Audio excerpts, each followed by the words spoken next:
اكتر حاجة بقدمها للناس اللي بحبها ان انا اعمل لهم حاجة حلوة كده ياكلوها ويستمتعوا بيها، وعلشان انا بحبكم عملت لكم بقى اختراع تحفة خطير من غير خطوات كتير، هتقوموا تعملوه دلوقتي حالا وتشاركوا بيه صحابكم وحبايبكم في عيد الحب. تعالوا بقى نشوف هنعمله ازاي. هجيب نص كيلو من الفراولة، اغسلها كويس جدا واقطعها مكعبات صغيرة، وانزل عليها ب3 معالق كبار من السكر واقلبهم كويس جدا، واسيبهم بقى في التلاجة على الاقل نص ساعة. اجهز طبقة الكريمة، نص كوباية من اللبن الساقع جدا، عليهم كيس من كريمة دريم الحجم الصغير، هضربهم على اعلى سرعة لحد ما الكريمة تتماسك كده. بعد كده هجيب كيكة هوهوز وهبتدي بقى ان انا اقطعها مكعبات صغيرة بالشكل اللي انتوا شايفينه ده. وادي الفراولة عملت معايا صوص تحفة في التلاجة.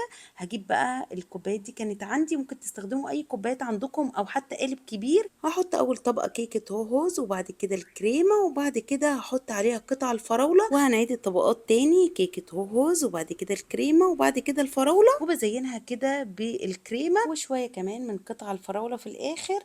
وادي بقى شكلها النهائي. شايفين بقى شكلها حلو ازاي؟ لو حد شافها كده عمره ما هيصدق انها معموله في البيت او حتى بالطريقه السهله قوي دي. طعم الطبقات مع بعض خطير وكل حاجه لايقه على بعضها، كانت خفيفه قوي وسكرها معتدل. بقى احلى كمان لو سبتوها نص ساعه او ساعه في التلاجة قبل ما تاكلوها، بس انا بصراحه ما صبرتش وكان طعمها تحفه. قوموا بقى جربوها دلوقتي وهستنى منكم الصور، ولو عجبكم الفيديو ما تنسوش اللايك والشير، واشوفكم على خير في فيديو جديد.